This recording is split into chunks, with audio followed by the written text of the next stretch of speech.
ሰላም ፍቅር ጤና ይስጥልን ውድ የሀበጋር የክርክር መድረክ ታዳሚያን እንዲሁም ተመልካቾቻችን በሙሉ እንግዲህ ለአሁንም አዲስ ርዕሰ ጉዳይ ይዘን ቀርበናል። ለዚህ ርዕሰ ጉዳይም ሁለት ተከራካሪዎች ከኔ በስተግራና ቀኝ አብረውን አሉ። እንግዲህ በዋናነት ከኔ ለሚነሱ ጥያቄዎች ምላሽ የሚሰጡ ይሆናል። ርዕሱን ለእናንተ ላስተዋውቅ እንዲሁም ደግሞ ተከራካሪዎቹንም ጭምር። የጥላቻ ንግግርና የሐሰተኛ መረጃ ስርጭት ኢትዮጵያ አሁን ላለችበት የእርስ በርስ ግጭት ዋነኛ ምክንያት ነው ሲሉ አቶ ጥላሁን ሊበን የዓለም አቀፍ ግንኙነትና ዲፕሎማሲ ባለሙያ ናቸው። ክርክራቸውን ያደርጋሉ። ከኔ በስተቀኝ በኩል ያሉት የጥላቻ ንግግርና የሐሰተኛ መረጃ ስርጭት የጦርነት ውጤት ነው እንጂ መንስኤ አይደለም ሲሉ ደግሞ አቶ ወንድምነው አድማሱ የጋዜጠኝነትና ስነ ተግባቦት ባለሙያ ናቸው። ከኔ በስተግራ በኩል አሉ። ክርክራቸውን ያደርጋሉ። አብራችሁ እንድትቆዩ የምጋብዛችሁ እኔ ጠበቃ አበባው አበበ ነኝ። በደበበ ኃይለ ገብርኤል የሕግ ቢሮ ተዘጋጅቶ ዘወትር ረቡዕ ከምሽቱ 3 ሰዓት ጀምሮ በአርትስ ቴሌቪዥን ብቻ የሚቀርብላችሁ ሀበጋር የክርክር መድረክ የቴሌቪዥን ፕሮግራማችን ላይ ነው የምንገኘው። ኢትዮጵያ አሁን ላለችበት የእርስ በርስ ጦርነት መንስኤ የጥላቻ ንግግርና ሐሰተኛ መረጃ ስርጭት ከፍተኛውን ድርሻ ይይዛል ይላሉ ባቀረቡት ጽሑፍ። በምሳሌነትም የትግራይና የፌዴራል መንግስቱን ግጭት፣ በኦሮሚያ ክልል ያለውን ግጭት፣ አማራ ክልል ያለውን ግጭት ወዘተርፈ እንደ ሀገር ያሉብንን ግጭቶች ያነሳሉ። ለዚህ የመከራከሪያ ሐሳብ ግልጽ የሆነ ማሳያ ቢያነሱልን ብዬ አሰብኩኝ። የቱ ሐሰተኛ መረጃ እና የጥላቻ ንግግር ለነዚህ አይነት ውጥንቅጦች ወይንም ግጭቶች እንደዳረገ እንደው ማሳያ መሆን የሚችል ተምሳሌት ቢያነሱልን። ሁላችንም የምናውቀው ነው እንግዲህ ጥላቻ ንግግር ስንል በዋነኝነት የፖለቲካ ሀገራችን ያለ የፖለቲካ አስተላለፍ የሴራ ፖለቲካ ነው። ይህ ፖለቲካ ሀገራችን ያለ የእርስ በርስ ግጭት መነሻው የኢትዮጵያ ፖለቲካ አስተላለፍ ነው ብዬ አምናለሁ። ከዚህ አንጻር ፖለቲካችን ደግሞ በዋናነት የጥላቻ ንግግር ያለበት የብሽሽቅ ፖለቲካ አንዱን ምንድነው ጥላት አድርጎ የሚቆጥርበት ነው። መነሻው ምንጩ የፖለቲካ አስተላለፍ ነው ብዬ አምናለሁ። እንግዲህ ፖለቲካ ስንል በዋናነት ሀገራችን ላለው ችግር ፖለቲካ የራሱ ክንፍ አለው፣ ማህበራዊ ሚዲያ ክንፍ አለው። ማህበራዊ ሚዲያ ክንፍ አለው። ሌላው ደግሞ ቡድን አለ፣ መንጋዎች አሉ። እነዛ መንጋዎች የመንግስት ደጋፊ ሊሆኑ ይችላሉ ወይም የመንግስት ተቋሚ ሊሆኑ ይችላሉ። ሁለቱ በሚያረጉት ግጭት ኢትዮጵያ ውስጥ የእርስ በርስ ጦርነት አለ ወይም ግጭት አለ ማለት እንችላለን። ለምሳሌ በነገራችን ላይ የሰሜኑ ጦርነት ወይም አማራ ክልልና ትግራይ ክልል ኦሮሚያ ክልል ያለው ጦርነት ግጭት አይደለም፣ ጦርነት ነው። ግጭት የሚሉት በጦርነቱ የበለጸጉ ናቸው፣ የማህበራዊ ሚዲያ ነጋዴዎችና ፖለቲከኞች ናቸው። ግጭት የራሱ መለኪያ አለው፣ ጦርነት የራሱ መለኪያ አለው።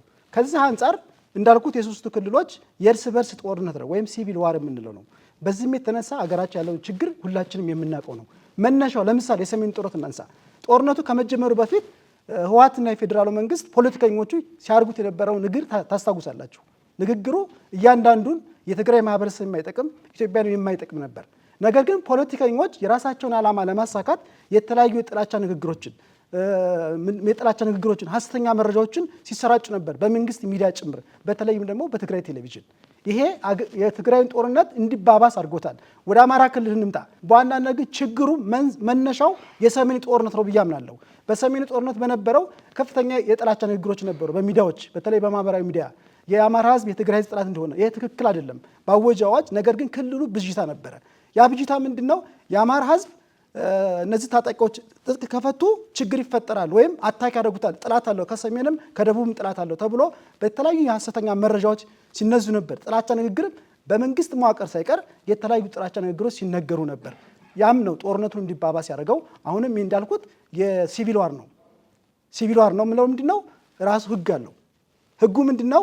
ግጭት ማለት በተወሰነ ሰዓት ለምሳሌ በክልሎች መካከል ሊሆን ይችላል፣ እንደውም በግለሰብ ሊሆን ይችላል። በግለሰብ ማንኛውም ሰው ከራሱ ጋር ይጋጫል። ከዛ በቡድኖች ግጭት ሊኖር ይችላል። ከሌሎች ቡድን ለቡድን፣ ሌላው ደግሞ አንዱ ቡድን ከሌላ ቡድን ጋር ይጋጫል። እየሰፋ ሲሄድ ደግሞ ወደ ግጭት ለምሳሌ በኦሮሚያ ክልልና በአማራ ክልል ሌሎችም ክልሎች መካከል የሚፈጠር ግጭት አለ።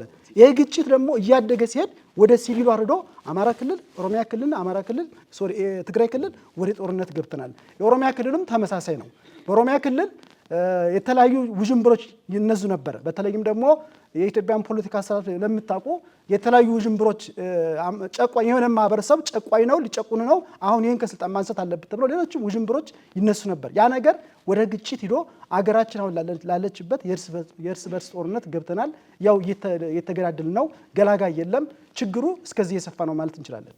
ስለዚህ አሁን ላለችበት የእርስ በርስ ግጭት ወይም እርስዎ እንደሚሉት ጦርነት መንስኤው የጥላቻ ንግግርና ሐሰተኛ መረጃ ነው የሚል አቋም ነው ያሉት። እንግዲህ ይህን ስንል በዋነኝነት ማለታችን ነው እንጂ ሌሎች የሉም ማለት አይደለም። በዋነኝነት ግን ፖለቲካው ራሱ የጥላቻ ንግግር ነው። መነሻው ብሽቅ ፖለቲካ ነው። የሀሳብ የበላይነት የለም። ያ በመኖሩ ደግሞ ችግሮች ተፈጥረዋል። እነዛ ችግሮች ደግሞ እየተባባሱ ሄደው ወደ እርስ በርስ ጦርነት መጥተናል። ግን የጥላቻ ንግግር ያለው ፖለቲካው ላይ ነው፣ ማህበረሰቡ ላይ አይደለም። ፖለቲካው ደግሞ መንጋ አለው፣ የማህበራዊ ሚዲያ መንጋ አለው፣ አክቲቪስቶች አሉ። ፖለቲከኞች በሚነዙት የተሳሳተ ትርክትና የሐሰተኛ መረጃና የጥላቻ ንግግር ነው። አንድ ጥያቄ ከኔ አነሳላቸዋለሁ፣ ለዛም 5 ደቂቃ ስለሚኖራቸው ምላሽ ይሰጡናል።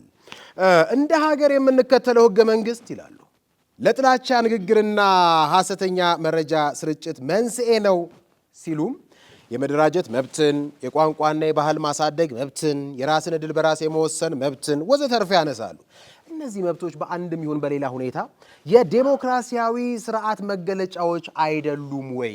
ከዚህ አንጻር ምናልባት ዴሞክራሲያዊ ስርዓትን እየተቃወሙ አይመስሉትም ወይ እንደዚህ አይነት መከራከሪያ ሲያነሱ የሚል ጥያቄ አለኝ። በመጀመሪያ ነገር መታወቅ ያለበት ወንድሜ እንዳረጋገጠው አሁን ኢትዮጵያ ላለችበት ግጭት ወይም ጦርነት ሐሰተኛ ንግግር፣ የሐሰተኛ መረጃ ስርጭትና የጥላቻ ንግግር መንስኤ ነው ወይስ ውጤት ነው የሚለው ነው። እኔ ያልኩት ያለው አሁን ያለው ሐሰተኛ መረጃ ስርጭትና የጥላቻ ንግግር ውጤት ነው። ከተለያዩ ጉዳዮች በተለይ ከህገ መንግስታችን ከመተዳደሪያችን የመነጨ ነው እንጂ በዋናነት ለግጭቱ ለጦርነቱ መንስኤ አይደለም እያልኩ ነው ያለሁት። ተከራካሪ ወንድሜ በቀጥታ እንዳስቀመጠው የሀገራችን የፖለቲካ ስነ ምህዳር በግጭት በብሽሽቅ የተመሰረተ ነው። ይሄ ማለት ከስረ መሰረቱ ፖለቲካ የሚቆመው ህገ መንግስትን ተንተርሶ ስለሆነ ይሄ ህገ መንግስት ያዋቅራቸው የፖለቲካ ሂደቶች የፈጠሩት ነው ማለት ነው። ከዚህ በተጨማሪ ቅድም ወንድሜ ሲያነሳቸው እንደነበሩት በጦርነት ወቅት ይነሱ የነበሩ ሐሳቦች ይሰጡ የነበሩ የጥላቻ ንግግሮች በጦርነቱ የመጡ ጦርነቱን ተከትለው የመጡ ሐሳቦች እንጂ መጀመሪያ እነዚያ ነገሮች ጦርነቱን የቀሰቀሱት አይደሉም። ከምን መጣ? ምንድነው መንግስት ያን ሲወስን ምንድነው ባክግራውንዱ? ዙሮ የምትሄደው ፖለቲካው ላይ ነው። ፖለቲካችን ቅድም ተናግሬያለሁ፣ የጥላቻ ፖለቲካ የሰፈነበት ነው። ብሽሽቅ ፖለቲካ ነው። ለምሳሌ ገዢው ፓርቲ ማንሳት ትችላለን። መድረኮችን ታያለ። እነዛ መድረኮች ኢትዮጵያ ብሔር ብሔረሰቦች እንዲጋጩ የሚሰሩ ናቸው። ጦርነቱም የተነሳው በጥላቻ ንግግርና በሐሰተኛ መረጃ ነው። ሐሰተኛ መረጃ ስንል እንግዲህ ጦርነት ውስጥ እንግዲህ በነገራችን ላይ ጦርነት ላይ ፕሮፓጋንዳ የሚባል ነገር አለ። ፕሮፓጋንዳ የሚባል ነገር አለ። ያ ፕሮፓጋንዳ ይጠቀሙበታል። ግን ያ ነገር የመጣው ጌታቸው ረዳ ሲናገር የነበረው ጦርነቱ ባይጀመር ጦርነት ባይነሳ ሊያወራ አይችልም። መነሻው ኮዙ ምንድነው? ጥላቻ ንግግር ነው ማለት ነው። ጦርነቱ እንዲጀመር ያደረገው መጀመሪያ ጥላቻ ንግግር ነው። የጥላቻ ንግግርና ሐሰተኛ መረጃ ስርጭት የጦርነት ውጤት ነው ብለዋል። ጦርነትም ሳይኖር የጥላቻ ንግግርና ሐሰተኛ መረጃ ስርጭትም ሳይኖር ህገ መንግስቱ በራሱ ለዚህ የሚዳርገን ከሆነ እንደው ከፈረሱ ጋሪው የቀደመ አያስመስሉትም? አሁን የእርሶን ሐሳብ በተመለከተ ለምሳሌ ጦርነት አልተደረገም ግን ውጤት ነው እያሉ ነው እርሶ።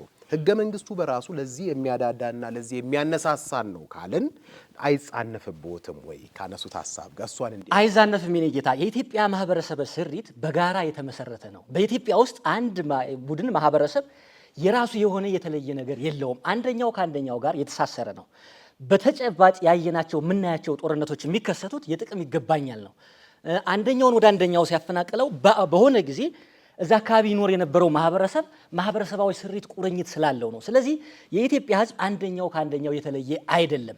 ነገር ግን በዚህ ስርዓት ውስጥ አንዱ ከአንዱ የተለየ እንደሆነ አንዱ አንዱን የተለየ አድርጎ እንዲያየው ስለተደረገ የተፈጠረ ጉዳይ ነው። ለምሳሌ በዋናነት በጥቅም ይገባኛል፣ የስልጣን ክፍፍል በትክክል አልተሰራልኝም፣ ሌሎች ነገሮች፣ ቋንቋ ያልተከበረልኝም፣ ባህል ያልተከበረልኝም የሚለው ከሀገራዊ አንድነት ይልቅ ቡድንተኝነትን የሚያሰፋ ሐሳብ ሆኖ ስለመጣ ሰዎች በጣም ብዙ ቁጥር ባለው በጣም ብዙ በኃይል ባለው ኃይል እንዋጣለን፣ እንጨፈለቃለን፣ እንጠፋለን የሚል ስጋት ስለያዛቸው ወደ ጦርነት እንዲገቡ አድርጓቸዋል። ባህልን፣ ቋንቋን ማሳደግ በቡድን ከመደራጀት የሚያግደው ነገር የለም። የጥላቻ ንግግር ሰዎች ቋንቋቸውን ስላሳደጉ ባህላቸውን ስላሳደጉ የጥላቻ ንግግር ሊፈጠር አይችልም። ከዲሞክራሲ ጋርም የሚቃረን አይደለም። ከዲሞክራሲ ጋር የሚቃረነው ሰዎች በአንድ ሀገር የሚኖሩ ዜጎች ከአንድነት ይልቅ ልዩነትን የሚያበረታታ ሀሳብ ካላቸው፣ ለምሳሌ ቋንቋን ብቻ መሰረት ባደረገ መልኩ የሚካለሉ ከሆነ፣ በሚኖራቸው ውክልና ትክክለኛ ሰብአዊነታቸው፣ ዜግነታቸው፣ ሰው መሆናቸው የማይከበርላቸው ከሆነ የዲሞክራሲ ስርዓት የሰዎችን ቋንቋ፣ ባህል፣ እምነት ማሳደግን ማበረታታትን የሚያበረታታ ነው። ይሄ ብቻ ለዓለም ገዢ ሀሳብ ነው ማለት አይደለም። በዓለም ካሉ 190 በላይ 93-94 ሀገሮች ውስጥ 26 ሀገራት ብቻ ናቸው የዲሞክራሲ ስርዓትን የሚከተሉት።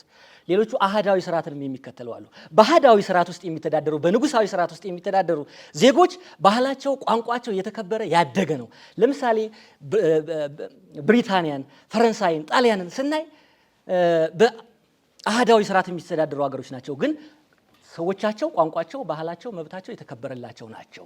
ነገር ግን ሰዎች በቋንቋን መሰረት አድርገው ቡድንተኝነትን መሰረት አድርገው ሲደራጁ ከእውቀት ይልቅ የጎሳ ኮታን ስለሚያዘነብሉ ይሄ ጦርነትን ፈጥሯል። ጦርነትም ሳይደረግ የጥላቻ ንግግርም ሐሰተኛ መረጃም ሳይሰጥ ህገ መንግስቱ በራሱ ለዚህ አይነት ተግባር የሚያነሳሳ ነው ብለዋል። ግን ክርክሮት ምንድነው ከጦርነት በኋላ ይመጣ ነው ብለዋል። እሱን ምክንያት እንዲያነሱልን ከማለት አንፃር ነበረ። ውጤት የሆነበትን አግባብ በዋናነት ውጤት የሆነበት ምክንያት መጀመሪያውኑ ሰዎች በአንድ ሀገር ውስጥ ሲካለሉ ቋንቋቸውን ብቻ መሰረት አድርገው በመካለላቸው የመገንጠልን እሳቤ በማቀንቀናቸው ጦርነት ውስጥ ገብተዋል። ይህን ጦርነት ለመርታት ሲሉ ደግሞ ሐሰተኛና የጥላቻ ንግግርን በውጤትነት አምጥተዋል። ለአብነት በትግራዩ ጦርነት ጊዜ ጦርነት ከተጀመረ በኋላ ጦርነቱ የተደረገው ለህግ ማስከበር ሳይሆን የትግራይን ህዝብ ለማጥፋት ነው በሚል በሚዲያ ተላልፏል። ከዚህ በተጨማሪ በጦርነት ወቅት ይህን ጦርነት ያወጀብን የአማራ ልሂቅ ነው፣ ከሱ ደግሞ ሂሳብ እናወራረዳለን የሚል የጦርነት ውጤት ሆኖ መጥቷል ነው ያልኩ ያለው። በሁለተኛ ነገር በውጤትነት የተነገረው አከላለሉ የፌዴራል ስርዓት አከላለሉ በቋንቋ መሰረት ያደረገ ስለሆነ አንዱ አንዱን በጥላቻ እንዲያዩ ያደረገ በመሆኑ ለአብነት እሳቸው ያነሱት የአማራ ልዩ ኃይል ሲፈርስ ፖለቲካው ማለት እኮ ነው። ህገ መንግስቱን ማን የመሰረተው?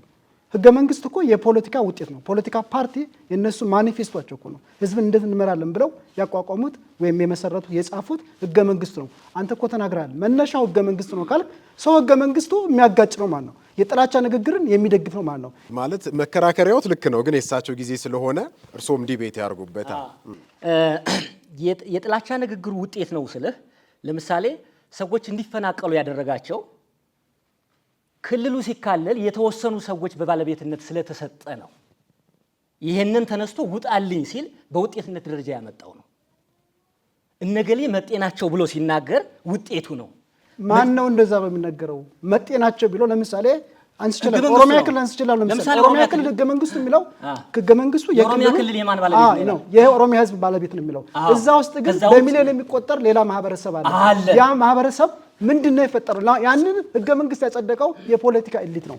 ያ የፖለቲካ ደግሞ እዚህ ካይንድ ኦፍ ምንድነው ጥላቻ ወይም ጥላቻ ምንድነው? ሐሰተኛ መረጃ ጥላቻም ውስጥ ወይ አለበት ነው። ውስጥ መርዝ አለው። ሐሰተኛ መረጃ ማለት ምንድነው? አንደኛ ትክክል አይደለም።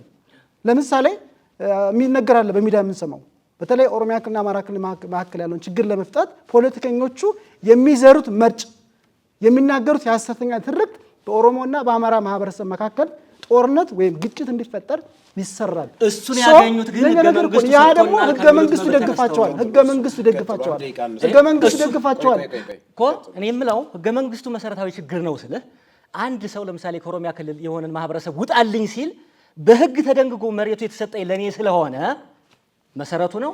ስለዚህ በውጤትነት ምን አመጣ? ሰዎችን ማፈናቀል፣ ሰዎች እርስ በርሳቸው እንዲገደሉ በውጤትነት መጥቷል። ማን ያመጣው?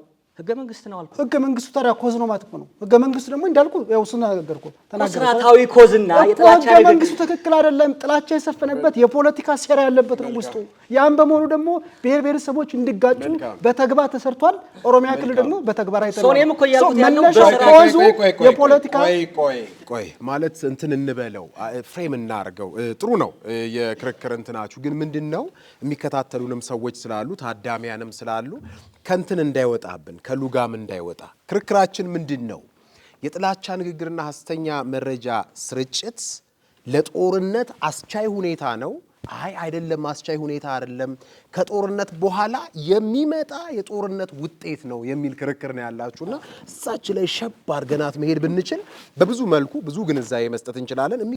ምናልባት እዛ ላይ ቤዛ አድርገን አሁን ካልኩት አንጻር ምላሽ እንሰጣለን ብዬ አስባለሁ። አቶ ጥላሁን የጥላቻ ንግግሩና ሐሰተኛ መረጃ ስርጭት ለምን የከፋ ሆነ በሚለው ርዕስ ስር የህግ የበላይነትና የሀገር ፍቅር አለመኖር ሲሉ ያነሳሉ። ጥላቻ ንግግርና ሐሰተኛ መረጃ ስርጭትን ለመከላከልና ለመቆጣጠር የወጣውን አዋጅ ቁጥር 1185 ዝባር 2012 እንዲሁም ደግሞ የመገናኛ ብዙሃን አዋጅ 1238 ዝባር 2021 የኮምፒውተር ወንጀል አዋጁ 938 ዝባር 2016 እንዲሁም የወንጀል ህጉና መሰል ህግጋቶችን ስናይ የጥላቻ ንግግር ሐሰተኛ መረጃ ስርጭትን በአንድም ይሁን በሌላ ሁኔታ ለመቆጣጠር የወጡ ህግጋቶች እንደሆኑ ግልጽም ነው። እነዚህንም መሰረት ተደርጎ ቅጣት ሲሰጥ ይስተዋላል።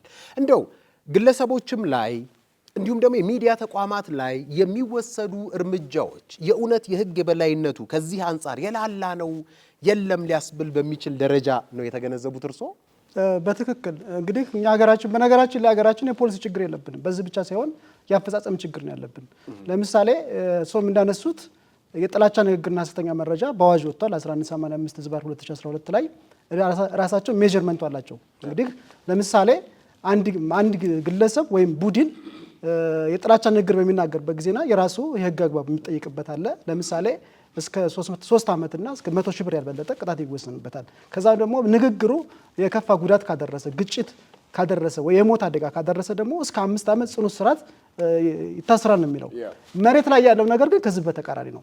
ህጉ ራሱ የህግ የበላይነት የለም የምንለው ከዛ አንጻር ነው። ህጉ ያለው ወረቀት ላይ ነው ያለው እንጂ ተግባር ላይ የለም። የሀገራችን ፖለቲካ ከዚህ ጋር የሚያያዝ ነው። ሁሉ ነገር በነገራችን ላይ የሀገራችን በድርሰት መንግስት በድርሰት የሚችል የለም። ትወና ላይ ነው ችግሩ ያለበት። ትወና ማለት ደግሞ ያንን ህግ የወጣው ነገር መተግበር ነው። ለምሳሌ በቅርቡ ማንሳት ይቻላችሁ ከኦርቶዶክስ ተዋሕዶ ቤተክርስቲያን ጥምቀት በዓል ተያይዞ የኦርቶዶክስ እምነትን ተከታዮችን የሚያንቋሽሽ ሃይማኖትን የሚያንቋሽሽ ተግባር ይሰራ ነበረ። ይሄ እውነት የሆነ ነገር ነው። ተይዘው ምንድን ያደረጓቸው ጅማ አካባቢ ነው 4 ወር ነው የፈረዱባቸው እኮ መሬት ካለው ጋር አይገናኝም፣ ከህጉ ጋር እዛ ካለው ጋር አይገናኝም። ክፍተት አለ፣ የህግ ክፍተት አለ። እንደው ህግን ከማስከበር ረገድ አንጻር ህጉን ከማስፈጸም ረገድ አንጻር ተግዳሮቶቹ ምንድን ናቸው? ሆን ብለው ህጉን ለመጣስና የህግ የበላይነትን ላለማስከበር ነው የህግ አስፈጻሚዎቹ አካላት ቸልተኝነት ነው? ምንድን ነው ተግዳሮቱ? መጠቆም ስለሚኖርብን እሱንም በዋናነት እንደው እዛው ላይ ተጠቅሻለሁ። እንግዲህ በዋናነት ይህን ስንል እንግዲህ ትርክት አለኝ ሀገር ትልቁ የሀገራችን በሽታ የነጠላ ትርክት ነው። የነጠላ ትርክት የበላይነት ይሄ ማለት እኔ ሁሌ የኔ ቋንቋ የበላይ ነው፣ የኔ ማህበረሰብ የበላይ ነው፣ እኔ ነኝ ሌላው የማይረባ ነው የሚል አመለካከት አለ። ያ አመለካከት ደግሞ ከመንግስት መዋቅር ጀምሮ በተቃዋሚ ፓርቲዎች፣ በሃይማኖት አባቶች፣ በምሁራኖች አንደበት አለ። ይሄ ደግሞ በዋናነት የሚነዛው በብሮድካስት ሚዲያና በማህበራዊ ሚዲያ ነው። ለምሳሌ በቅርብ የሆነው ነገር ማንሳት እንችላለን። አሁን ቅድም ለማንሳት ሞክሬያለሁ። ክፍተቱ ምንድነው? እንዳልኩ አንደኛ የህግ ክፍተቱ አይተገበርም። መንግስት ለምሳሌ ፖለቲካውን እስካልነካበት ድረስ የፈለከው ማህበረሰብ ብትወነጅል ብታንቋሽሽ እንዳልኩ የሆነ ሰዓት ይዞ ሊለቅ ይችላል። ህጉም ይከበር አይደለም፣ ወረቀት ላይ ነው ያለው።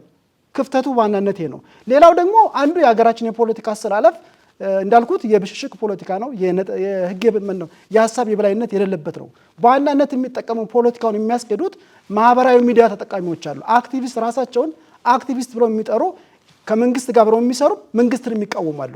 በተለይም ደግሞ በአማራ በኦሮሞና በትግሬ ማህበረሰብ የሚነግዱ የብሔሩ ነጋዴዎች አሉ። የደም ነጋዴዎች ናቸው። በነገራችን ላይ ነገር ምንድነው? በነገራችን ላይ ብሔራቸውን መሰረት አድርገው እንዲነግዱ። በነገራችን ላይ ኢትዮጵያ ውስጥ የኦሮሞ ጽንፈኛ፣ የትግሬ ጽንፈኛ፣ የኦሮሞ ጽንፈኛ የሚባል ነገር የለም። በብሔሩ የሚነግድ የብሔር ጽንፈኛና የፖለቲካ ነጋዴ ነው ያለው፣ የደም ነጋዴ ነው ያለው። አገራችን ላለው የእርስ በርስ ግጭት ደግሞ ዋናው መፈልፈያ ችግር ያለው ማህበራዊ ሚዲያ፣ ብሮድካስት ሚዲያና ፖለቲከኞች የፖለቲካ መንግስት መዋቅር ሰዎች ብሔራቸውን መሰረት አድርገው እንዲነግዱና ግጭት ይፈለፍላሉ። ያ ነገር ግጭቱ የሚነገሩት የጥላቻ የሚናገሩት ጥላቻ ምኑ ጋብዟቸው ነው? የሐሰተኛ መረጃ ወደ ግጭት ገብተናል። አንተ እንዳልከው ህገ መንግስቱ ኮዝ ነው ብለሃል። ወሬ ይመጣል እኮ ኮዝ ነው አልከው። ኢፌክት አይደለም ህገ መንግስቱ ያመጣ ነው። ቆይ አሁንም ቢሆን ምን እናርግ መሰላችሁ? ወደ አንድ ቦይ ልትፈሱብኝ መሰለኝ። አሁን ከጦርነት በኋላ የመጣ ነው የምንል ከሆነ ግን ጦርነትም ሳይደረግ ህገ መንግስቱ በራሱ ለጥላቻ ንግግርና ሐሰተኛ መረጃ ስርጭት አስቻይ ነው ካልን ክርክሩ እዚህ ጋር ሊቆም ይገባዋል ማለት ነው። ከእርሱ አንጻር ያለውን ነው። አይ ጦርነት ከመደረጉ በፊት ጦርነት ለማቀጣጠል በፕሮፓጋንዳ ሴታፕ በፕሮፓጋንዳ መልኩ ሐሰተኛ የመረጃ ስርጭትና የጥላቻ ንግግር እየተነዛ ነው ካልን which is good። ፕሮፓጋንዳም የጦርነት ቴክኒክና ሳይንስ ነው ተብሎ ስለሚገመት እኛ ሀገር ብቻ ያለ ሳይሆን ጦርነት እኛ ሀገር ብቻ ተወልዶ ያለቀ አይደለም፣ ሌላም ሀገር አለ። ከዛ አንጻር ብናደርገው ብዬ አስባለሁኝና አንድ ደቂቃ አለሁት። ቅድም ለመናገር ሞክሬያለሁ። የአፈጻጸም ችግር ነው። የአፈጻጸም ምንድነው? አሁን ለማንሳት የምፈልገው የሀገራችን ፖለቲካ የሴራ ፖለቲካ ነው። ይሄ የሴራ ፖለቲካ ደግሞ ኢትዮጵያ ውስጥ ያለው የእርስ በርስ ግጭት ወይም ጦርነት እንዲቀጥል ይፈለጋል። አንደኛ እኛ ሀገር ጦርነት ቢዝነስ ነው። ፖለቲካ ፓርቲ መመስረት ቢዝነስ ነው። ካልተሳካለ እያባላክ የራስን ስራ ትሰራለህ። ለምሳሌ አክቲቪስቶች ማንሳት ትችላለህ። ሀገር ውስጥ አሉ፣ ሀገር ውጭ አሉ። በዋናነት ስራ የሚሰሩ ምንድነው? አንዱ ለመንግስት ደጋፊ ነው፣ አንዱ ደግሞ የመንግስት ተቃዋሚ ነው። ሁለቱ በሚነዙት ሐሰተኛ መረጃ እንግዲህ ሐሰተኛ መረጃ ቅድም አንስቻለሁ። የሚነዙት የጥላቻ ንግግር ማህበረሰባችን ባለማወቅ የሚሆን በማወቅ ችግር ውስጥ እየገባ ነው ያለው። የችግሩ ጠንሳሽ የፖለቲካ ኢሊቱና እሱን የሚከተሉና የሚቃወሙ መንጋዎች ናቸው። እነዛ መንጋዎች ደግሞ መኖሪያቸው ማህበራዊ ሚዲያ ነው። ይሄ በመሆኑ ደግሞ እርምጃ እንዳይወሰድ ቅድም ለማንሳት ሞክሬያለሁ። እርምጃ እንዳይወሰድ ያደረገው ምንድነው? ፖለቲካውን አትንካ እንጂ የፈለግከውን በል። በአሁን ኢትዮጵያ ውስጥ ባለው ነባራዊ ሁኔታ እኮ ጦርነት ግጭት ውስጥ ገብተን እኮ የፈለግከውን ሰው ገለክ ጫካ ትገባለህ። ከዛ ለመንግስት እጅን ከሰጠክ የሰላም አምባሳደር ትባላለህ። ግጭቱ ተፈላጊ ነበር ማለት ነው። ሰዓት አልቋል። አሁንም ወደ ሁለተኛው ተከራካሪያችን ሁለተኛ ጥያቄ ላንሳላቸው። ሂትለርና ይላሉ የሚመራው ናዚ ፓርቲ በጎሳ አስተሳሰብ ውስጥ መገኘቱ ዘር ማጥፋት ወንጀል ክስተት እንዲፈጸም መጋበዙን ያነሳሉ። እኛም ሀገር የጎሳ አስተሳሰብ ያላቸው ጎሰኞች በርካታውን አስጨርሰዋል ሲሉም በግልጽ እንግዲህ በጽሁፎት ላይ አስፍረዋል። አሁን ሂትለር ምን ነበር የሚለው ናዚዎችን የጥላቻ ንግግር ምንድን ነው?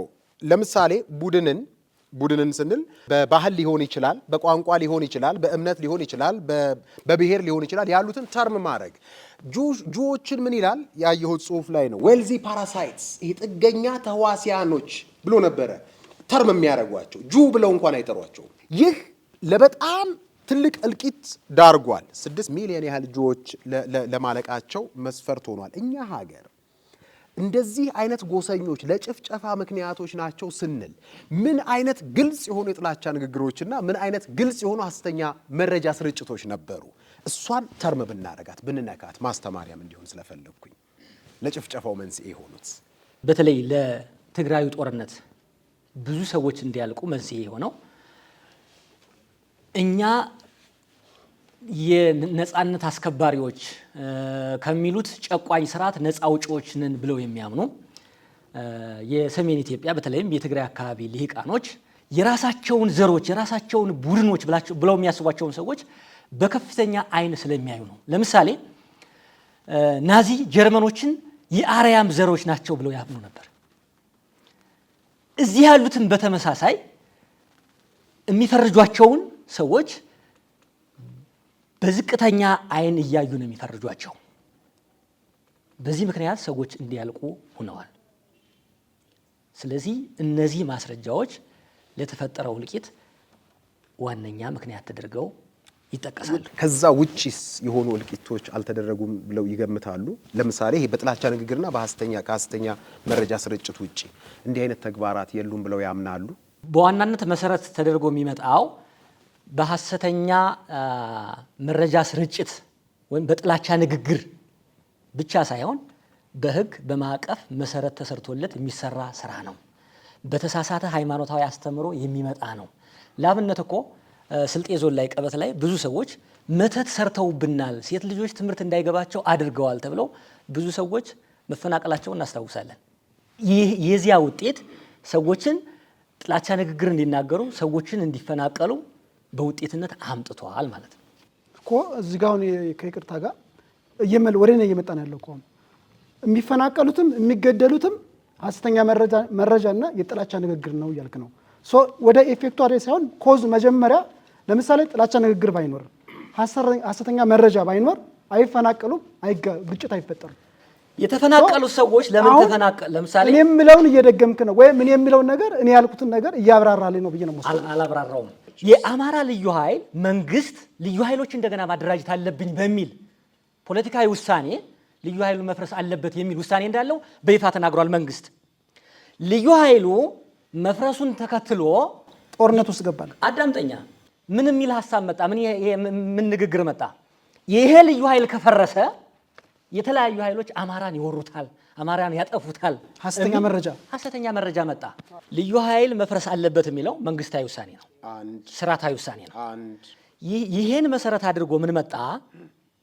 የጥላቻ ንግግርና የሐሰተኛ መረጃ ስርጭት ውጤቱ ነው መጣ። ከዛ በኋላ ጦርነት እንዴት ሊወለድ ቻለ? የመጀመሪያው ሐሳብ ወለደው። ለምን?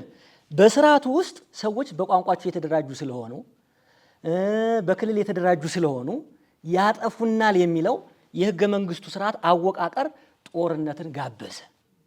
ይሄ ነው። አሁን ሶስተኛ ጥያቄን ወደ እርሶ ላንሳ። በሀገራዊ አንድነት ይላሉ፣ ህብረ ብሔራዊ አንድነት እንደማለት ነው፣ ላይ የሚሰሩ ገለልተኛ ተቋማት አለመኖርን የጥላቻ ንግግርና ሐሰተኛ መረጃ ስርጭትን የከፋ ለማድረጉ እንደ ምክንያት ያነሳሉ። በእርሶ እይታ ሀገራዊ አንድነት ወይንም ህብረ ብሔራዊነት ላይ ለመስራት የሚያስችል የህግ ማዕቀፍ አለ ብለው ያምናሉ? ለሚዲያውም ሊሆን ይችላል፣ ለሙያተኞችም ሊሆን ይችላል። የህግ ማዕቀፍ ብቻ ሳይሆን አስቻይ ነባራዊ ሁኔታ አለ ብለው ያምናሉ? ለምንስ ይሄንን መከራከሪያ ሐሳብ ሊያቀርቡ ቻሉ? 2 ደቂቃ አለ። እንግዲህ ህብረ ብሔራዊ አንድነት ስንል የራሱ የሆነ ህግ ማዕቀፍ የለውም ሀገራችን ካለው ነባራዊ ሁኔታ። ነገር ግን ፖለቲከኞች ወይም ፓርቲዎች ለምሳሌ ከለውጡ በፊትና ከለውጡ በኋላ ማየት እንችላለን።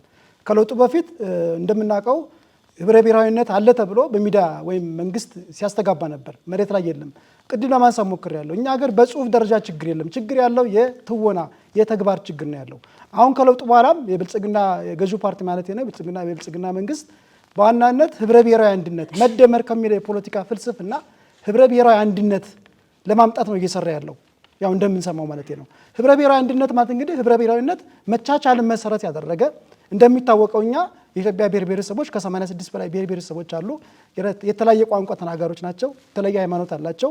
የተለያየ ባህል አላቸው። ነገር ግን በኢትዮጵያዊነታቸው ደግሞ አንድ የሚያደርጋቸው ነገር አለ። የአንድነት ምንድነው?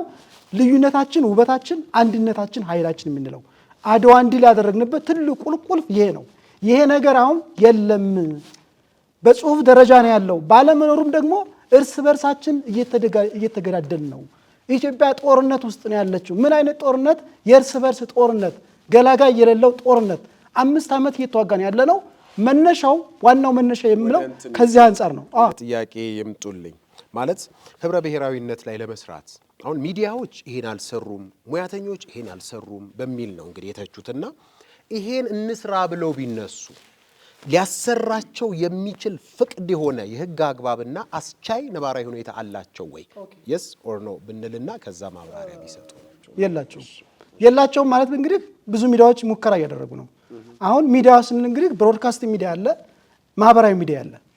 ሁለቱም እየሰሩ ያሉት ኢትዮጵያ ውስጥ ያለው ጦርነት ወይም የእርስ በርስ ግጭት እንዲባባስ ነው። ቅድም ለመናገር ተሞክሬያለሁ። ጦርነት ኢትዮጵያ ውስጥ ቢዝነስ ነው፣ የስራ ዘርፍ ነው። ዶላር የሚሰበስቡ ውጭ ሀገር ተቀምጠው አንዱ ዘርፍ ነው። ከዚህ አንጻር ብሮድካስቲንግ ሚዲያን በለው ማህበራዊ ሚዲያን በለው ሲቪል ማህበረሰብ በላቸው የሲቪል ማህበረሰብ የፖለቲካ ተጽዕኖ አለባቸው። ትልቁን የኢትዮጵያ ሰብአዊ መብት ኮሚሽን መውሰድ እንችላለን። ስራ እየሰራ ነው ያለው፣ ግን ስራው ግን ጫና እየደረሰበት ነው ያለው። ኢትዮጵያ ውስጥ ያለው የእርስ በርስ ጦርነት ለማንም አይጠቅም፣ ወንድም ወንድሙን ነው የሚገለው፣ ይቁም እየተባለ ነው። ነገር ግን መግለጫ ከማውጣት ውስጥ ሌላ ምንም መፍትሄ የለም።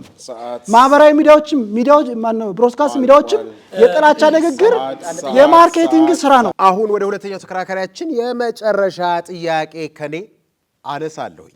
እንደው እርስዎ በክርክሮ እንዳነሱትም ስርዓቱ የወለደው የጥላቻ ንግግርና ሐሰተኛ መረጃ ለፍትህ መጓደል ምክንያት ሆኗል ሲባል ማሳያው ምን ይሆን? መፍትሄውስ ደግሞ ምን ይሆናል? ሸንቆጥ አድርጎ መጠቆም ይችላሉ? በዋናነት እንግዲህ ለፍትህ መዛባት የሚያመጣው ብዙ ጊዜ ሰዎች በብሔራቸው የሚደራጁ ከሆነ በቡድናቸው የሚደራጁ ከሆነ ግለሰቦች የራሳቸውን ጥቅም ለማስከበር ጥረት ያደርጋሉ፣ ቡድኖችም የራሳቸውን ጥቅም ለማስከበር ጥረት ያደርጋሉ።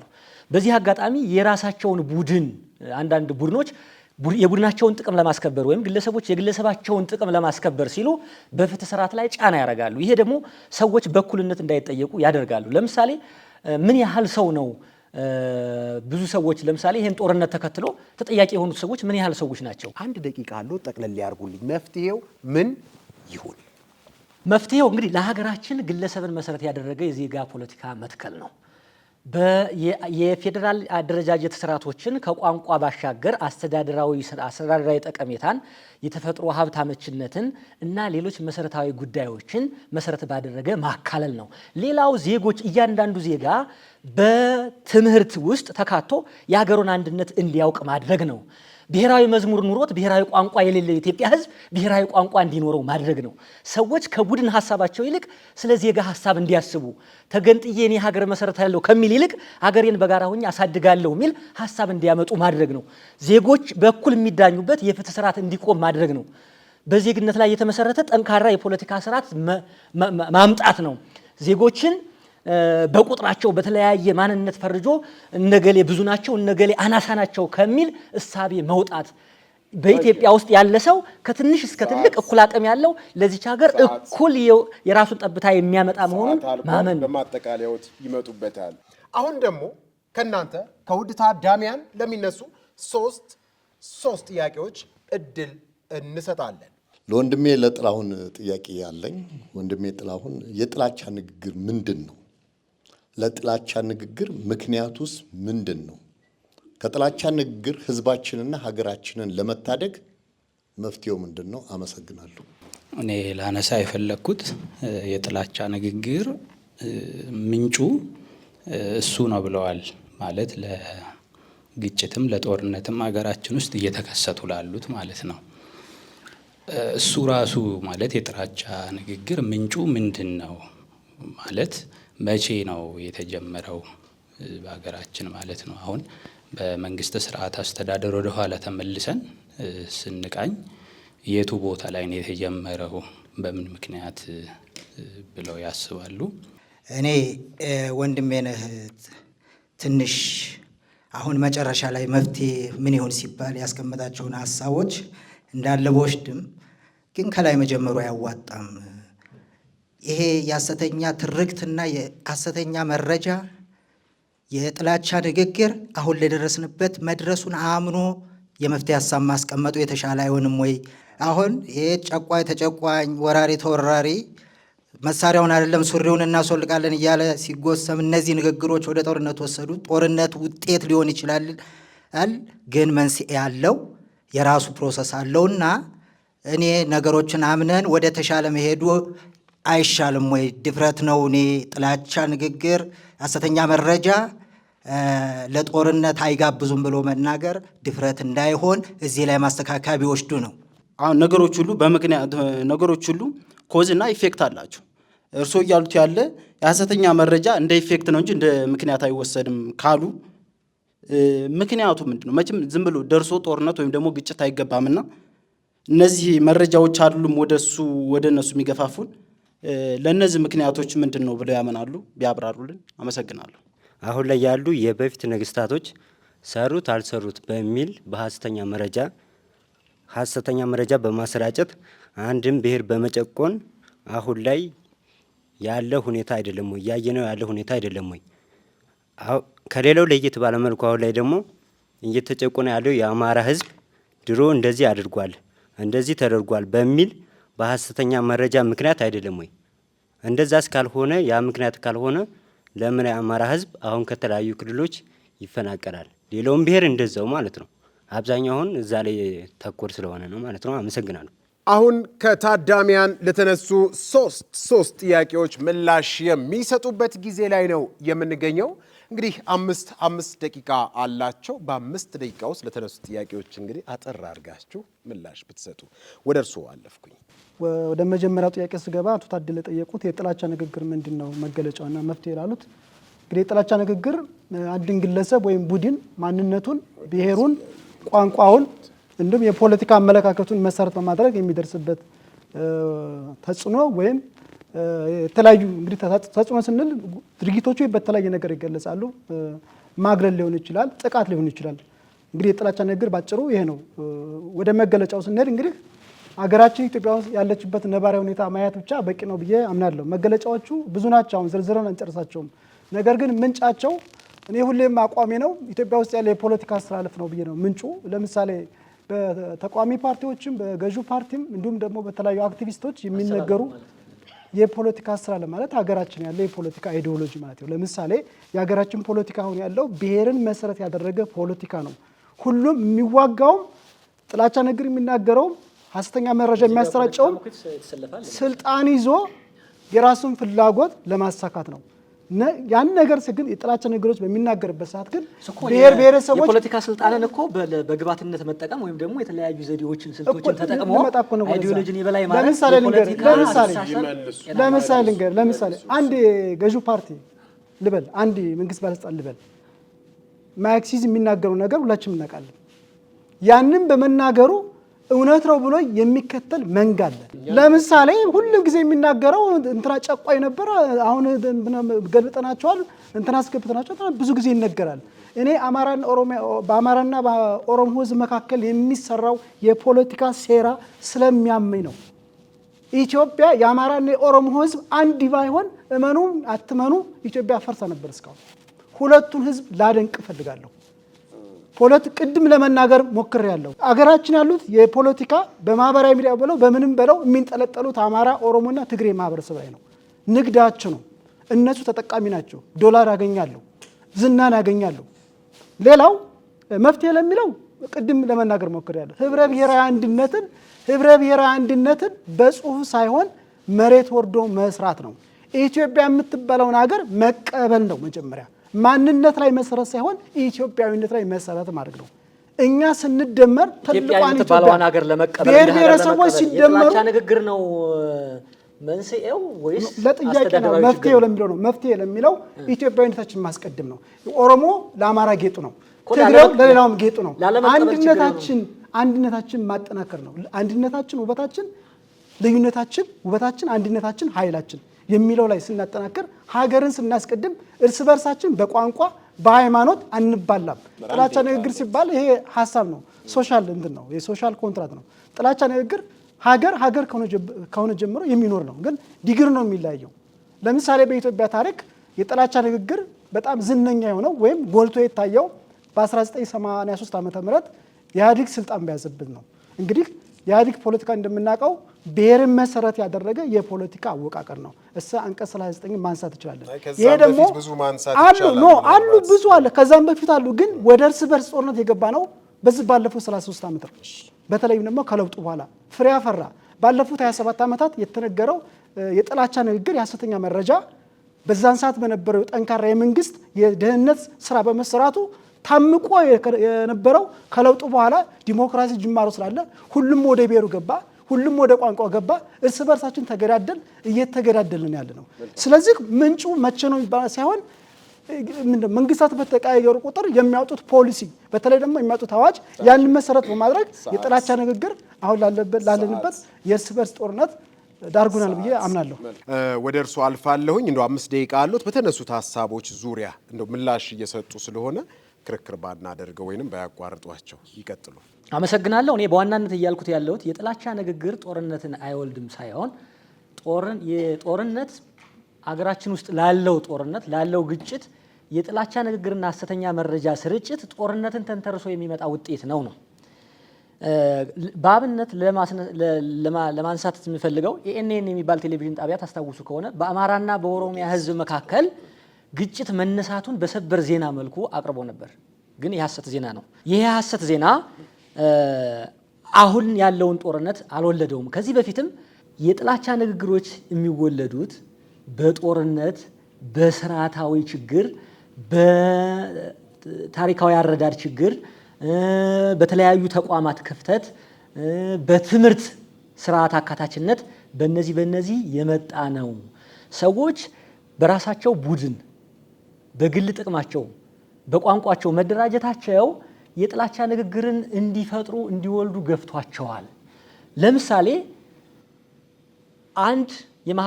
የአንድ እምነት አማኝ የሃይማኖት አባቱ ወይም ሃይማኖታዊ መሰረቱ በትክክል ያልተቀመጠ ከሆነ፣ ሌሎችን ብሌም የሚያደርግ ከሆነ፣ ሌሎችን በጥላቻ እንዲያነሳሳ በሌሎች ላይ ጥላቻ እንዲመሰረት ተደርጎ የሚሰበክ ከሆነ በውጤቱ የጥላቻ ንግግር ይፈጠራል። በውጤቱ የማይሰማ ትውልድ ይፈጠራል። በጦርነት ውስጥ የሚገቡ ኃይሎች ጦርነትን በበላይነት ለመቋጨት የየራሱን ሰው ሐሰተኛ መረጃዎችን ይፈጥራል፣ ፕሮፓጋንዳዎችን ይነዛል። የሐሰተኛ ንግግሮች ጦርነትን ይወልዳሉ። ግን እነሱ በዋናነት የሚመሰረቱት ከስርዓት ነው። ሌሎች ድጋፍ ከሌላቸው በስተቀረ የጥላቻ ንግግሮች ውጤታማ ሊሆኑ አይችሉም። ለምሳሌ ናዚ ፓርቲ ነው፣ ሂትለር ደግሞ መሪው ነው። ይሄ በመንግስት ደረጃ በስርዓት ደረጃ ታቅፎ ወደ ጦርነት ባይገባ ኑሮ ይሄ ውሳኔ ሊፈጸም አይችልም። ስለዚህ የጥላቻ ንግግር ሰዎች እንዲናገሩ ቡድናቸውን አሸናፊ የሚያደርግ ጥቅማቸውን የሚያስጠብቅ ነገር እንዲናገሩ የሚያደርጋቸው ነገር ስርዓት ነው። የተሳሳተ የትምህርት ፖሊሲ ነው። የተሳሳተ ሃይማኖታዊ አስተምሮ ነው። የተሳሳተ የቡድናዊ አመለካከት ነው። አሁን ላለነው ግጭት መንስኤው ምንድን ነው ታዲያ? የጥላቻ ንግግርና ሐሰተኛ መረጃ ካልኖረ? በጣም ጥሩ። አሁን ላለንበት ግጭት፣ አሁን ላለንበት ጦርነት መሰረታዊ መንስኤው ስርዓታዊ ችግር ነው። በስርዓቱ ጦርነትን የሚያባብስ አንዱ በአንዱ ላይ የሐሰተኛ እና የጥላቻ ንግግርን እንዲፈጥር የሚያደርግ ጦርነትን በመውለድ ጦርነትን የሚፈጥሩ ንግግሮች እንዲደረጉ ሌሎች ምክንያቶችን የሚገፋ ነው። እነሱ ንግግሮች ወደ ምን መሩ? ወዴት? የት ገባን? የት ነው ያለነው? እነዚህ ስርዓቱ መጀመሪያ የሚናገሩት የጥላቻ ንግግር አለ አይደል? ወይም ሐሰተኛ መረጃ አለ። ወዴት አደረሰ? እሱን የሚያመጡት ምንጫቸው እሱን ለማምጣታቸው አማራ ኦሮሞን ብሌም እንዲያደርግ ማለት ነው፣ እንዲጠላ የሚያደርገው ወደ ግጭት ማለት ነው። ኦሮሞ አማራን በጥርጣሬ እንዲያይ የሚያደርገው በጥርጣሬ አይነት ከታዩ ሊጋጩ ይችላሉ ማለት ነው፣ ወይም ተጋጭተዋል። እሱን እንዲያደርጉ የፈጠረባቸው መጀመሪያውኑ ስርዓቱ ነው። ስርዓቱ ማለት ፖለቲካው ህገ መንግስት ነው። ፖለቲካ ህገ መንግስቱን ያወጣው ፓርቲ ነው ወይም የኢትዮጵያ መንግስት ነው። አሁን ላለነው ግጭት መንስኤው ምንድን ነው ብለው ሲጠይቁ እነሱ የጥላቻ ንግግርና ሐሰተኛ መረጃ አይደለም ወይ አሁን ላለንበት ግጭት መንስኤው የሚል ጥያቄ ስለተረዳሁኝ ነውና ከዛ አንጻር ይመልሱ። አይደለም፣ አሁን ላለንበት ግጭትና ጦርነት መንስኤው ስርዓት ነው። ይሄ ስርዓት ደግሞ ዜጎችን የአንድ አካባቢ ማህበረሰብ የሌላውን አካባቢ ማህበረሰብ አኗኗር እንዳያውቀው በማድረጉ ሆነ ብሎ የአንድን አካባቢ ማህበረሰብ በሌላኛው ላይ እንደ ጠላትነት ሲያነሳሳ በእቅድ ሰርቶት ስለኖረ ነው እያልኩ ነው ያለሁት። አሁን ተከራካሪዎቻችን ሶስት የማጠቃለያ ጊዜያት አላቸው፣ ደቂቃዎች እያልኩ ነው። በዛ ውስጥ እንደው ቢነሱ ብላችሁ የምታስቡትን በተነሳው ሀሳባችሁ ማጠቃለያ ሊሆን ይገባል የምትሉትን አቅርቡልን። ኦኬ፣ አመሰግናለሁ። እንግዲህ ኢትዮጵያ ውስጥ አሁን ላለ የእርስ በርስ ጦርነት ዋነኛ መነሻው ወይም መንስኤው ሐሰተኛ መረጃና የጥላቻ ንግግር ነው ብዬ አምናለሁ። ይሄ ደግሞ መሬት ላይ ያለ ሀቅ ስለሆነ የሚያሳማኝ አይደለም። እንግዲህ ምንድን ናቸው መገለጫዎቹ? እንግዲህ ወደ ጦርነት አስገብተናል፣ ወደ ግጭት ካል መገለጫዎች ይኖራሉ። እነዛ መገለጫዎች አብዛኛውን ጊዜ የሀገራችን ፖለቲካ አስተላለፍ ነው ብዬ አምናለሁ። ይሄ ፖለቲካ አስተላለፍ ስንል እንግዲህ አክቲቪስትም በለው ማህበራዊ ሚዲያም በለው ማንኛውም በለው የፖለቲካ ክንፍ ናቸው። በተቃዋሚ ሊሆን ይችላል፣ በገዢው ፓርቲ ሊሆን ይችላል። እነሱ የራሳቸው ፖለቲካውን የሚያራግቡት በሚነዙት የሐሰተኛ መረጃ ወይም የጥላቻ ንግግር የእርስ በርስ ጦርነት ወይም የግጭት ውስጥ ገብተናል። ይሄ ደግሞ ሀቅ ነው፣ የዓለም ሕዝብ የሚያውቀው ሀቅ ነው። 5ኛ ዓመታችን እየተዋገና ያለ ነው። ስለ ሀገር አንድነት ብንሰራ መለያየታችን ለማንም አይጠቅም። ሀገራዊ አንድነት ላይ ብናተኩር፣ ማንነት ላይ ሳይሆን ሀገራዊ አንድነት ላይ ብናተኩር ወደ ጦርነት እንገባለን ብዬ አላምንም። ስለዚህ አንደኛ ፖለቲካው ይህን ይፈልገዋል። ለምን? አትራፊዎች ናቸው። በተለይ ብሔርን የሚያቀነቅኑ በብሔር የሚነግዱ ጽንፈኛ ብሔርተኞች በዚህ ጦርነት ወይም በእርስ በርስ ግጭት ስላተረፉ ቅድም እንዳልኩ ለነሱ ቢዝነስ ነው። ለሰፊው ህዝብ ግን መከራና ስቃይ፣ ሞት ነው፣ ሀዘን ነው። እኔ እንደ ዜጋ እማፍርበት አፍሬያለሁ በሀገሬ። ኢትዮጵያዊ ነኝ ለማለት እኔ አፍራለሁ። ለምን? ኢትዮጵያዊነት ለእኔ ካርታ አይደለም። ኢትዮጵያዊነት ለእኔ ሰው ነው። ሰው ማለት ደግሞ እያንዳንዱ የኢትዮጵያ ብሔር ብሔረሰቦች እኩል የሀብት ተጠቃሚ መሆን አለባቸው። ሁሉም እኩል እንደ ኢትዮጵያ ዜጋ መታየት አለባቸው። ማንም ተፈናቃይ መኖር የለበትም። ስለዚህ ይህን የፈጠረው ደግሞ የሐሰተኛ መረጃና የጥላቻ ንግግር ነው ብዬ አምናለሁ። በማን ይነገራል? ቅድም እንዳልኩት በፖለቲከኞች፣ በተለይም ደግሞ ብሔርን የሚያቀነቅኑ የተገንጣይ ፖለቲካ አመለካከት ያላቸው በሚነዙት መርዝ እነሱን የሚከተለው መንጋ ደግሞ ማህበራዊ ሚዲያ አለ፣ ብሮድካስት ሚዲያ አለ። በሚነዛው የተለያዩ ሐሰተኛ ንግግርና ጥላቻ ወደ ጦርነት ውስጥ ገብተናል፣ እየተገዳደልን ነው፣ በዚህ ምንም አላተረፍንም። ስለዚህ የኢትዮጵያ ውስጥ ያለው የጦርነቱም የግጭቱም መነሻው በዋናነት ማለት ነው፣ ሌሎች የሉም እያልኩ አይደለም። በዋናነት ግን የጥላቻ ንግግርና ሐሰተኛ መረጃ ነው። ይሄ ደግሞ ሀቅ የሆነ ነው። ስለዚህ ተከራካሪ እኔ ጋር የሚከራከረው ህሊና ያውቀዋል ብዬ አስባለሁ። ነገር ግን ነጥብ ለማስቆጠር ከሆነ ትክክል አይደለም። ይሄ ሐሰተኛ መረጃና የጥላቻ ንግግር ወደ ጦርነት ካልከተተን ለምን ታዲያ ኢትዮጵያ ውስጥ ያለው አሁን ያለው ችግር ለምን መጣ? ለምን ነው የምንገዳደለው? ለምን ነው አንዱ አንዱን የሚገለው? ለምን ነው የምንፈነቃቀለው? ለምን ነው የተለያዩ ሃይማኖታዊ ጥላቻ የሃይማኖታዊ ጥላቻ የጥላቻ ንግግር ብቻ እና ሐሰተኛ መረጃ ብቻ ነው ወደ ጦርነት የሚያመጣው? ዓለም ላይ ባለ ነባራዊ ሁኔታ ሐሰተኛ መረጃና የጥላቻ ንግግር የሚነገሩት በዋናነት በፖለቲከኞች፣ በማህበራዊ ሚዲያ የደም ነጋዴዎች፣ በሃይማኖት ተቋማት ሳይቀር ይህንን ማመን አለብን። ይህን ደግሞ የህጉ ክፍተት ደግሞ አይቶ እንዳላየ ፖለቲካውን እስካለካበት ድረስ 2 ቀን አስሮ የሚለቅበት ገንዘብ ተከፍሎ የሚለቅበት ስርዓት ነው ኢትዮጵያ ውስጥ ያለው። እነዚህ ነገሮች ተደምረው ጦርነት ውስጥ ገብተን እየተገዳደን ነው። ይህንን ስናምን ነው። ካልሆነ የጥላቻ ንግግርና ሐሰተኛ መረጃ የጦርነት ወይም የግጭት ምንጭ አይደለም ካል ኢትዮጵያ ውስጥ አሁን ሰላም ነው ያለነው እንደማለት ነው የሚቆጠረው። ምናልባት የእርስዎም ማጠቃለያ ግልጽ አድርገው በ3 ደቂቃ ቢያቀርቡልን ብዬ አስባለሁ። አሁን እኔ እያልኩት ያለው ለረጅም ዓመታት የኢትዮጵያ ሕዝብ ተሰናስሎ በጋራ የኖረ ሕዝብ ነው። ይሄ በጋራ የኖረ ሕዝብ ከዚያ በፊት በጥላቻ ንግግር ጦርነት ውስጥ ሳይገባ ለረጅም ዓመታት ቆይቷል። ከተወሰኑ ዓመታት በኋላ ስርዓቱ ሰዎችን በቡድን የሚያደራጅ በመሆኑ፣ ሰዎችን በቋንቋ የሚያደራጅ በመሆኑ፣ የሀገር አንድነትን የማያመጣ በመሆኑ፣ በዚህ ስርዓት የተሰራ በመሆኑ ይሄ ስርዓት ሰዎች አንደኛውን ለማጥቃት የጥላቻ ንግግር እንዲፈጥሩ አድርጓቸዋል። በስርዓት በተሰነደ መልኩ ዜጎች ብሔራዊ ቋንቋ እንዳይኖራቸው በመደረጉ፣ የሀገራቸውን ታሪክ በትክክል እንዳያውቁ በመደረጉ፣ ይሄ ስርዓት በህገ መንግስት ደረጃ የተለያዩ ብሔር ብሔረሰቦች በጋራ ተቀናጅተው የፈጠሯት አገር እንጂ አያት ቅድመ አያቶቻቸው በጋራ ወድቀው ያቆሟት የጋራ ታሪክ ያላት ኢትዮጵያ የምትባል አገር መሆኗን በስርዓት ደረጃ ባለማመናችን ነው። ከዚህም በተጨማሪ በሃይማኖታዊ ተቋማቶቻችን ከሃይማኖታዊ እሴቶቻቸው አንጻር እንዳያስተምሩ ባለማስተማራቸው ወይም ደግሞ ጫና በመደረጉ በስርዓት መልኩ ጫና በመደረጉ በሚመስል መልኩ ሰዎች አንድነታቸውን እንዳይይዙ በማድረጋቸው አንደኛውን በጥርጣሬ አይን እንዲያዩ ሰዎች የራሳችን እድል በራሳችን መወሰን አለብን፣ ከሀገር መገንጠል አለብን ብለው ከሀገር መገንጠል አለብን፣ ራሳችን ችለን መውጣት አለብን በሚል ጦርነት ከፍተዋል። ይህን ጦርነት በድል ለማጠናቀቅ ደግሞ ሐሰተኛና የጥላቻ መረጃዎችን ፈልስፈዋል። ሐሰተኛ መረጃ እና የጥላቻ ንግግር የሚመጣው ዜጎች በሀገር አንድነት እንዳያምኑ የሚያደርግ ስርዓት ስላለ ነው። ይህ ሀበጋር የክርክር መድረክ የቴሌቪዥን ፕሮግራማችን ነው። በደበበ ኃይለ ገብርኤል የህግ ቢሮ ተዘጋጅቶ ዘወትር ረቡዕ በአርትስት ቴሌቪዥን ወደ እናንተ ወደ ውድ ታዳሚያን የሚቀርበው ሀበጋር የክርክር መድረክ የቴሌቪዥን ፕሮግራማችን ነው። አብራችሁ እንድትቆዩ የጋበዝኩት እኔ ጠበቃ አበባው አበበ ነኝ። የጥላቻ ንግግርና ሐሰተኛ መረጃ ስርጭት ኢትዮጵያ አሁን ላለችበት የእርስ በርስ ጦርነት ግጭት ዋነኛ ምክንያት ነው ሲሉ አቶ ጥላሁን ሊበን የዓለም አቀፍ ግንኙነትና ዲፕሎማሲ ባለሙያ ያነሱትን ሐሳብ የምትደግፉቱ ካላችሁ፣ ሐሳቡ ገዝቶኛል የምትሉ ካላችሁ በአረንጓዴው ካርድ ትወከሉልን አላችሁ።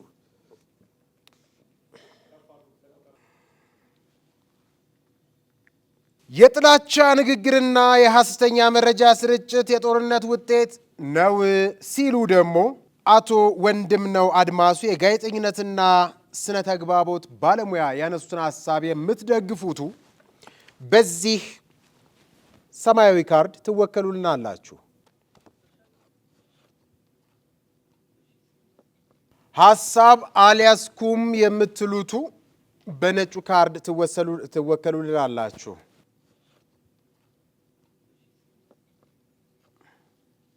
ተመልካቾቻችን ውጤት ደርሶናል። የጥላቻ ንግግርና የሐሰተኛ መረጃ ስርጭት ኢትዮጵያ አሁን ላለችበት የእርስ በርስ ጦርነት ወይም ግጭት ምክንያት ነው ሲሉ ክርክራቸውን ያነሱት አቶ ጥላሁን ሊበን ቀድሞ ከክርክር በፊት ቅድመ ክርክር 29 ሰው መርጧቸው ነበረ።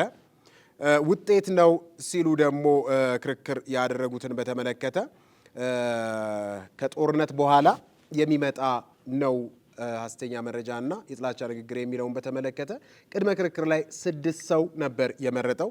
ሐሳብ አልያዝኩም ያለው 22 ሰው ነበረ። ድህረ ክርክር ላይ ምክንያት ነው ለጦርነት ያለው 29 የነበረው 36 ሆነ። የጦርነት ውጤት ነው ከጦርነት በኋላ የሚነገር ነው ያለው ሐሳብ ቅድመ ክርክር ላይ 6 የነበረው 9 ሆኗል።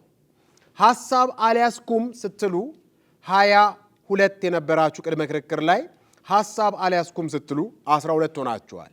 በአጠቃላይ ምክንያት ነው ሲል የነበረው 36፣ ውጤት ነው ሲል የነበረው 9፣ 36 ለ9 የዛሬው የክርክር መርሃ ግብር ተቋጭቷል።